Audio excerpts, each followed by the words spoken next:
देख रहे हैं आपका शहर। मैं हूं गोपी सिंह। आज मीरा भाईंदर वसई पुलिस ने आयुक्तालय में एक प्रेस कॉन्फ्रेंस रखा। पुलिस कमिश्नर निकेत कौशिक जी ने एक बड़े मामले का पर्दाफाश किया जो साइबर क्राइम से जुड़ा हुआ है। मीरा भाईंदर वसई पुलिस के क्राइम यूनिट 3 ने ये पर्दाफाश किया है। 51 मामले दर्ज हैं और अकेले महाराष्ट्र में 18 मामले दर्ज हैं।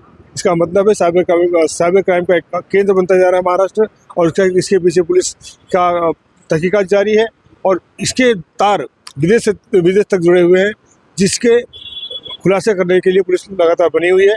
निकेत कौशिक जी ने क्या कहा, आई जाते हैं। मालूम है साइबर फ्रॉड्स जो है एक चुनौती पुलिस के सामने बहुत बड़ी चुनौती की तरह सामने आया है, क्योंकि इसकी इन्वेस्टिगेशन मुश्किल होती है और इसको डिटेक्ट करना मुश्किल होता है, और इसको डिटेक्शन के बाद इसमें इन्वेस्टिगेशन बहुत ही कठिन प्रकार का रहता है, जिसमें टेक्निकल इंफॉर्मेशन और साइबर इन्वेस्टिगेशन की टेक्निक्स वगैरह इसमें सब काम में आती है।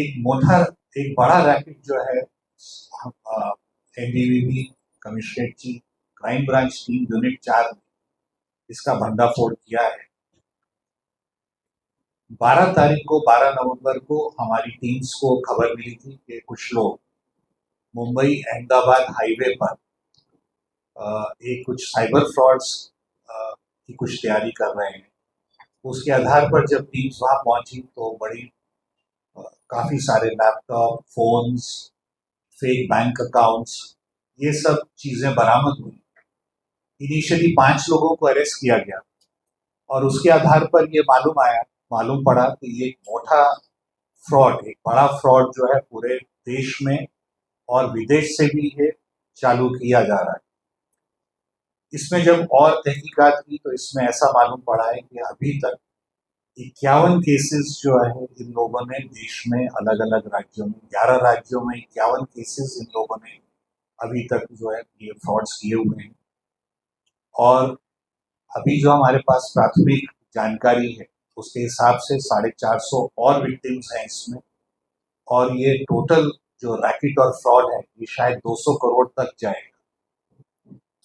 अभी तक इसमें 7 लोगों को हम लोग अरेस्ट कर चुके हैं, और इसमें इनकी कार्य पद्धति क्या थी, किस तरह से ये क्राइम करते थे, इसकी मैं जानकारी देता हूँ।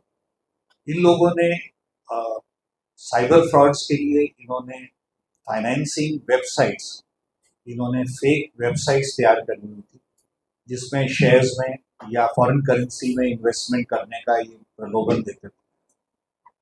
उस साइट्स पे जाके अगर उसमें इन्वेस्टमेंट्स की तो उसके बाद जो है वो पैसा वापस नहीं आता था, वो सिफन ऑफ हो जाता था दूसरे अकाउंट्स में। और इसमें लोगों को प्रेरित करने के लिए ये लोग सब सोशल मीडिया का भी यूज कर रहे थे। बाकी जो सोशल वेबसाइट्स हैं, इंस्टाग्राम, फेसबुक, वहाँ पे टेलीग्राम, इन सब में उन्होंने अपने चैनल्स या अलग अलग लिंक्स तैयार करके डाले हुए थे। इसके अलावा बहुत सारी डेटिंग और मैट्रिमोनियल वेबसाइट्स, इन पर भी इन्होंने जो है फेक प्रोफाइल्स तैयार की हुई थी। ये डेटिंग और फेक प्रोफाइल्स मैट्रिमोनियल वेबसाइट्स पे जाने के बाद अगर उनका कोई भी विक्टिम कन्वर्सेशन करने के लिए, बातचीत करने के लिए तैयार हो जाता था तो उसको गुमराह करके बाद में फिर उनको ये वेबसाइट्स के ऊपर ले जाया जाता था और प्रेरित किया जाता था कि वो वहाँ पे इन्वेस्टमेंट करें।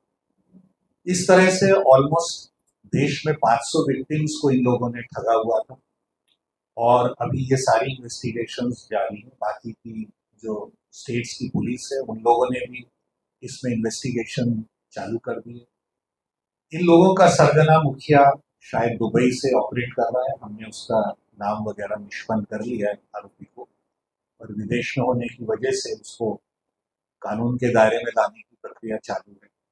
और ये पूरा जो है इसमें सारा जो फ्रॉड का पैसा था वो क्रिप्टो करेंसीज, बाइनेंस इत्यादि के द्वारा विदेश में भेजा जा रहा था। तो इस तरह के महत्वपूर्ण केस जो है क्राइम ब्रांच ने डिटेक्ट किया है। इससे संपूर्ण देश में जो है ये ट्रैफिक जो था ये बंद होगा, ऐसी अपेक्षा है हमारी। धन्यवाद। पुलिस आयुक्त निकेत कौशिक जी ने किस प्रकार से पूरे मामले का पर्दाफाश किया, और उन्होंने कहा कि इस मामले में आगे भी जांच जारी है और कई अपराधी और गिरफ्तार किए जाएंगे। और मामला कहाँ तक पहुँचता है इसका तहकीकात होने के बाद में बड़ा खुलासा आपके सामने आएगा। आप देखते रहें आपका शहर। मैं हूँ पी सिंह, धन्यवाद।